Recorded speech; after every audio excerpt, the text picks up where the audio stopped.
बार बार घर लौटना अच्छा ही लगता है। जो कुछ मैं आज हूँ वो संभवतः भोपाल की वजह से। जन्मभूमि भले रायपुर और कर्मभूमि भोपाल है, पर वो रंगमंडल भारत भवन होने की वजह से काम। सफल होना असफल होना अब मेरे लिए बहुत ज़्यादा इम्पोर्टेंट है नहीं।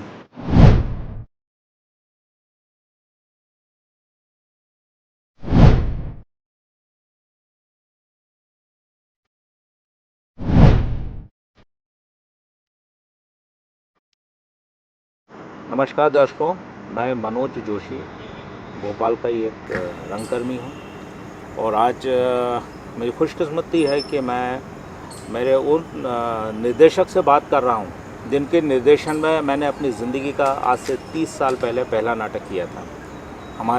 हमारे अपने हम सब के जयंत देशमुख जी। जयंत देशमुख जी, आपका बहुत बहुत स्वागत है। नमस्कार। सबसे पहले मैं आपसे ये जानना चाहूँगा, आपकी रंग यात्रा भोपाल से ही शुरू हुई, बम्बई में आपने इतना काम किया, फिर पुनः भोपाल, कैसा लग रहा है आपको? अच्छा लग रहा है और ये बार बार घर लौटना अच्छा ही लगता है। वैसे तो मैं निवासी रायपुर का हूँ। मैं रायपुर जाता हूँ तो बदला हुआ परिवेश, चीज़ें बदल जाती हैं, पर अपना घर लौटना बहुत अच्छा लगता है। क्योंकि भोपाल मेरी एक तरह से कार्य की या मेरे ग्रो करने की का स्टेज भोपाल में रहा है। जो कुछ मैं आज हूँ वो संभवतः भोपाल की वजह से हूँ। तो इसलिए बार बार भोपाल में लौटना, चाहे वो सिनेमा में हो, चाहे टीवी पे हो, चाहे थिएटर में हो, तीनों में हो। क्योंकि जन्मभूमि भले रायपुर है और कर्मभूमि भोपाल है। और भारत भवन भोपाल से मैं जुड़ा रहा हूँ 13-14 साल। और वहाँ से जब मैं मुंबई गया, मुंबई फिल्में करने, टीवी करने गया, उसके बाद मैं वहाँ भी अपना थिएटर, जो कि मेरे खून में था, तो वो ज़िंदा है। और मैं मुंबई में भी थिएटर करता हूँ, अपना सिनेमा और टीवी करते हुए। इतने वर्षों में जो लगातार आप भोपाल तो लगातार ही आ रहे हैं, ये बदलता जो परिवेश है भोपाल का भी, रंगमंच का भी, रंगकर्मियों का भी, इसमें आपकी विशेष टिप्पणी क्या होगी? देखिए, ट्रांजिशन पीरियड है। मुझे लगता है कि सब ट्रांजैक्शन पीरियड में जो बदलाव का वक्त होता है उसमें बहुत सारी चीज़ें ठीक भी होती हैं, बहुत सारी चीज़ें गलत भी होती हैं, और उसको गलत नहीं मानना चाहिए। यदि उसको पॉजिटिव तरीके से हम सोचें तो एक फेज़ है। जैसे छन्नी में जो चीज़ें छानते हैं आप, तो जो ठीक ठाक चीज़ें होती हैं वो हमारे पास आ जाती हैं और बाकी सब अटक जाती हैं और उसको फेंकना पड़ता है। तो वो ऐसा हो जाएगा। बहुत ज़्यादा सोचना नहीं चाहिए, मुझे लगता है। और सोचना भी चाहिए तो इस दिशा में सोचना, सकारात्मक सोचना चाहिए कि कैसे वो और सकारात्मक हो। इसलिए मैं बहुत ज़्यादा भोपाल का थिएटर मैंने देखा नहीं है, इस बीच में बहुत वक्फा हो गया है। पर जितना मैं सोशल मीडिया में देखता हूँ और उसके बारे में पढ़ता हूँ, एक सुखद बात तो है कि लगातार जो निरंतरता है भोपाल में नाटक करने की, जितने भी थिएटर है उसमें, तो वो एक निरंतरता तो बहुत ज़रूरी होती किसी भी चीज़ के लिए। तो उसमें ठीक है कि कुछ चीज़ें गलत होंगी, कुछ चीज़ें ठीक होंगी, कुछ चीज़ें साधारण होंगी। आपने तो इतना बड़ा, इतना प्रखर स्वर्णिम काल देखा हुआ है। मतलब इतने बड़े बड़े निर्देशक जो लोगों के लिए अब ऐसा सपने की तरह कि अरे बाबा कारंत हो गए, या अलग जी, हबीब साहब, इतने बड़े बड़े लोगों के साथ, या इतने कई विदेशी रंग कर्मी या रंग निर्देशक जिनके साथ आपने काम किया है, तो उसके बाद तो फिर स्तर वाइज अगर आप जो आजकल चलता है ना, 10 में से कितने अंक देना चाहेंगे? नहीं, मुश्किल क्या है कि अब ये हमारा सौभाग्य है कि हम इतने सारे बड़े लोगों के साथ हमने काम किया, और वो रंगमंडल भारत भवन होने की वजह से काम किया। हमारी अपब्रिंगिंग वहाँ से हुई है। कहते हैं ना कि आपका यदि आस पास पड़ोस या आपका घर या आपका संस्कार यदि अच्छा है तो आप बहुत पुख्ता पैदा होते हैं। तो रंगमंडल हमारा संस्कार था, जिसकी वजह से हम यहाँ पहुँचे और ये कर पाए। दूसरी बात ये कि कंपटीशन होना चाहिए। कंपटीशन का मतलब ये कि आपके सामने में अच्छा क्या है, ये जब तक नहीं होगा तो बुरा समझ में नहीं आएगा। तो वो एक चीज़ थिन लाइन है, वो कुछ गड़बड़ा गई है कि हम किसको अच्छा कहें और किसको बुरा कहें। अब ये तो जो थिएटर में एक बात भी चलती कि थिएटर से आदमी सिनेमा में जाना चाहता है, मुझे लगता है बुरा क्या है। मैं भी थिएटर से सिनेमा में गया हूँ, इसमें कोई बुराई नहीं है, क्योंकि सर्वाइवल प्रॉब्लम है तो उसका कोई दिक्कत नहीं है, उसको कोई प्रॉब्लम पर आप जब थिएटर करते हैं तो फिर थिएटर करते हैं, यदि रंगमंच के लिए काम करते हैं तो फिर रंगमंच के लिए काम करते हैं। और उसको कई लोग कहते हैं स्टेपिंग स्टोन है, तो अब वो है, उसको क्या कर सकते हैं आप। हमारे दर्शकों को अभी इन 2 नाटकों के बारे में संक्षिप्त में बताइए कि क्या खास है इन नाटकों में, या इसकी पृष्ठभूमि, या इसको लेके कि इसमें जयंत देशमुख का तड़का क्या। क्योंकि पूरे भोपाल को इस बात का रहता है, नाटक तो होते रहते हैं, बादल सरकार साहब का यह नाटक पहले भी हुआ था, हुआ है, होता रहेगा, पर जो होता ना तड़का स्पेशल, वो क्या। नहीं, एक तो 2 नाटक हैं, कल शहीद भवन में है पगला घोड़ा, परसों हैं एलबीटी में मटिया बुर्ज। मटिया बुर्ज इसके पहले कारण जी ने किया है रंगमंडल के साथ, जिसमें मैं भी इन्वॉल्व था। उसके बाद सत्यव्रत राउत ने किया है, जिसमें मैं भी इन्वॉल्व था, डिज़ाइनिंग के लेवल पे, कॉस्ट्यूम के लेवल पे। अब मुझे लगता है बीच में किसी ने किया तो मुझे मालूम नहीं, तो ये तीसरा मेरा अटेम्प्ट है। ऐसी पगला घोड़ा हमने बुंदेली में किया है। उसका एक बोली का जो फ्लेवर होता है उसमें मिलेगा। मुझे ऐसा लगा बोली में करने में वो फ़ायदेमंद है, हिंदी से करने से ज़्यादा बेहतर है। और जयंत देशमुख के तड़के की बात है तो बहुत सारे मैंने बहुत सारे प्ले किए। नट सम्राट आपने देखा होगा, सकुबाई आपने देखा होगा, सूर्य की अंतिम किरण आपने देखा होगा, उसके पहले मृत्युंजय आपने देखा होगा। तो एक जो मेरे में मुझे लगता है कि खासियत है डिज़ाइनिंग की और एक नाटक की समझ। ये नाटक किस तरह से बदलता है, किस तरह से उसको इंटरप्रीट करते हैं, क्योंकि जब नाटक लिखा हुआ तब तक तो ठीक है, जब नाटक मंचन होने जाता है तो बदल जाता है वो, तभी पूर्ण होता है वो नाटक। क्योंकि लिखा हुआ तो साहित्य हो गया, जैसे मंचन होता है वो नाटक हो जाता है, वो परिपूर्ण हो जाता है। तो मुझे ऐसा मेरी उम्मीद है कि जो भोपाल के दर्शक है वो देखेंगे और देखेंगे कि एक नए तरीके से करने की मैंने कोशिश की है। सफल होना असफल होना अब मेरे लिए बहुत ज़्यादा इम्पॉर्टेंट है नहीं। मेरे लिए इम्पॉर्टेंट ये है कि नाटक होना और नाटक की समझ होना, नाटक में नए लोगों का आना, क्योंकि नए लोग नहीं आएंगे तो नाटक की पौध कैसे बढ़ेगी। यदि हर कोई डायरेक्टर एक सिद्धहस्त एक्टरों को लेकर ही काम करेगा तो फिर नए लोग कहाँ जाएंगे भाई। तो ये भी मेरा अटेम्प्ट है कि मुंबई जैसे कमर्शियल शहर में सिनेमा और टीवी करते हुए नाटक करना एक जोखिम है, पर मुझे अच्छा लगता है जोखिम उठाना, तो मैंने ये उठाया है और मैं विश्वास करता हूँ कि भोपाल के लोगों को ये पसंद आएगा। अच्छा, एक यक्ष प्रश्न जो मेरे दिमाग में वर्षों से बना हुआ था, आप काबिल आदमी उस प्रश्न के जवाब देने के लिए। नसीरुद्दीन शाह हो या जितने बड़े बड़े जो राष्ट्रीय नाट्य विद्यालय या अन्य इंस्टीट्यूट या संस्थाओं से पढ़कर रंगमंच से फिल्मों में नाम कमाया, एक अलग लेवल तक गए, बहुत बड़े लेवल तक गए, वापस लौट के रंगमंच की तरफ आ जाते हैं। जैसे अब मैं आपको देखता हूँ तो आपका रंगमंच से आप गए थे और वापस रंगमंच की ओर लौटे। मेरे दिमाग में यह है कि जयंत भाई जब रंगमंच में बहुत अच्छा समृद्ध काम करके गए, मतलब आपका किया हुआ मृत्युंजय आज भी लोगों के दिलो दिमाग में बिल्कुल वैसा ही स्पष्ट है, आज भी बिल्कुल सच बात है। मुझे लगता है कि जयंत देशमुख एक निर्देशक के तौर पे, फिल्म निर्देशक, एक बड़ा प्रोडक्शन हाउस, उस दिशा में उस तरफ क्यों नहीं लोग बढ़ते हैं।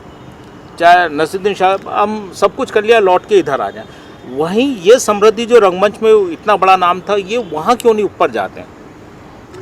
मुश्किल क्या है कि एक हम मिडिल क्लास लोग हैं, हमको अपने आप को देखने की बड़ी चाह होती है लोगों के बीच में, इसलिए हर कोई अभिनय करना चाहता है। हाँ। यदि मेरे बरक्स देखा जाए तो मैंने अभिनय नहीं चुना, मैंने बैक स्टेज का काम चुना। वो सिनेमा में आज भी जितना अभिनेता का नाम है उतना ही प्रोडक्शन डिज़ाइनर का नाम है पूरे वर्ल्ड में, है ना।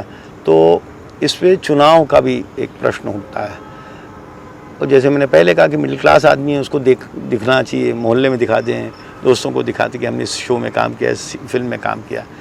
जब तकनीकी रूप से काम आप सीखने लगते हैं और करने लगते हैं तो मुझे लगता है वो भी एक ऐसी जगह है, अभिनेताओं के बराबर की जगह है। अच्छा, दूसरे अभिनेताओं की बात करते हैं, हम नसीर भाई की बात करते हैं या और बहुत सारे बड़े एक्टरों की बात, उनका अपना वर्कआउट है। वो एक अभिनेता के तौर पर अपना खुद का भी काम करते हैं यदि कोई चरित्र करते हैं। तो हमारे यहाँ तो मुश्किल क्या होती है, जो हिंदी का अभिनेता है बड़ा सुस्त है और वो अपने पे काम कम करता है और बाकी दुनिया पे ज़्यादा काम करता है। तो अभिनय इतना सरल बेसिकली है नहीं, जो सरल माना गया है। मुझे लगता है अभिनय करने के लिए जितनी मतलब यदि 24 घंटे अभिनय आपको करना है, अभिनेता बनना है, तो 24 घंटे में 20 घंटे जो है वो अभिनेता और अभिनय पे काम करना चाहिए, अपने पे काम करना चाहिए। जबकि उल्टा होता है, 4 घंटे काम करते हैं और बाकी घंटे दूसरा काम करते हैं। 4 नाटक करके भूल जाते हैं, उसी नाटकों के 4 शो में वो डेवलप नहीं दिखता है। वो इसलिए नहीं दिखता है कि उनका अपना पर्सनल काम क्या है, अभिनेता के तौर पे, उस कैरेक्टर के तौर पे क्या उन्होंने पर्सनल काम किया, क्या पढ़ा, क्या देखा। इसलिए मैं कहता हूँ देखना और देखना, सुनना और सुनना, पढ़ना और पढ़ना, इसमें फ़र्क है। यदि ये चीज़ें आपने सीख ली तो मुझे लगता है अभिनेता बहुत बढ़िया हो जाएगा और अभिनेता को वो सारी समझ आ जाएगी, क्योंकि परिपूर्ण कला है वो, परिपूर्ण कला है। हम अभिनेताओं को देखते हैं वो खुद के बारे में नहीं जानते, अपने चेहरे के बारे में नहीं जानते, अपने शरीर के बारे में नहीं जानते, अपने आवाज़ के बारे में नहीं जानते, अपने वातावरण के बारे में नहीं जानते। तो उसको कविता, कहानी, उपन्यास, वातावरण, पूरा देश विदेश, राजनीति, ये सारी की समझ होनी चाहिए। Jack of all master of none होना चाहिए तभी। और फिर दूसरा मुझे लगता है कि अभिनेता जो है वो यदि इन सब चीज़ों से परिपूर्ण है तो वो मट्टी का लोंदा है। वो जब निर्देशक के हाथ में जाता है तो निर्देशक उसको गढ़ता है और गढ़ते गढ़ते मट्टी की क्वालिटी से उसको उस तरह से शेप देता है, तब वो एक कैरेक्टर खड़ा होता है। तो इसलिए अभिनय के रूप में मुझे लगता है कि अभिनेताओं को बहुत काम करना चाहिए। और टेक्निकल काम के रूप में ये कि आप जब उसमें रह के करने लगेंगे तो अपने आप आपको आने लगेगा। जैसे मैं बहुत डिज़ाइन के मैंने पढ़ाई कुछ की नहीं है, IIT पास आउट ना, मैं आर्किटेक्ट हूँ, पर मैं थिएटर से गया था तो मेरा एक कॉन्फिडेंस था थिएटर की वजह से, और मैं सिनेमा मुझे मिलता गया, मैं करता चला गया और उसी में से सीखता चला गया। इसलिए इतनी फिल्में कर ली, इतना टीवी कर लिया, इतना ऐड फिल्में कर ली। और जहाँ तक थिएटर का सवाल था, वो तो जज्ब था ही मेरे खून में, तो वो तो मुझे करना ही था। वो चाहे देखना हो, चाहे पढ़ना हो और चाहे करना हो, मेरे पास जब वक्त होता है मैं ज़रूर थिएटर करता हूँ और मुझे अच्छा लगता है, थिएटर में सेटिस्फेक्शन लगता है। मध्य प्रदेश में नाट्य विद्यालय भी खुल चुका है इतने वर्षों से। आपके जाने के पहले ये मध्य प्रदेश में नहीं था। अब चूंकि पिछले 10 साल में हो गया तो अब रंगमंच में कुछ चेंजेस पाते हैं, उसका असर, एक प्रशिक्षण का असर एमेचर लोगों पे दिखता है क्या आपको? या जो ट्रेंड होके जा रहे हैं वो लोग अपने ट्रेंड हो रहे हैं, बाकी लोग उनसे कुछ सीख या समझ नहीं पा रहे हैं? नहीं, सीख और समझ तब पाएंगे ना जब वो लोग अपने शहर में जाके थिएटर करेंगे। सिंपल सी बात है। ड्रामा स्कूल से आप निकले तो आपका ध्येय क्या है? यदि ध्येय है रंगमंच करना तब तो आप दूसरे को सिखा पाएंगे। जब आपका ध्येय है रंगमंच नहीं है तो आप सिखा नहीं पाएंगे, आप अपनी सीढ़ी ढूंढेंगे और चले जाएंगे। तो ये बड़ा मुश्किल होता है। और ये भी मैं मानता हूँ इस माध्यम में रह के कि थिएटर में अभी सर्वाइवल प्रॉब्लम है। पर मैं ये कहता हूँ कि थिएटर को उस सर्वाइवल प्रॉब्लम से बचाने के लिए या अपने को सर्वाइवल करने के लिए हमें थिएटर अच्छा करना पड़ेगा, दर्शकों को अच्छे नाटक दिखाना पड़ेगा।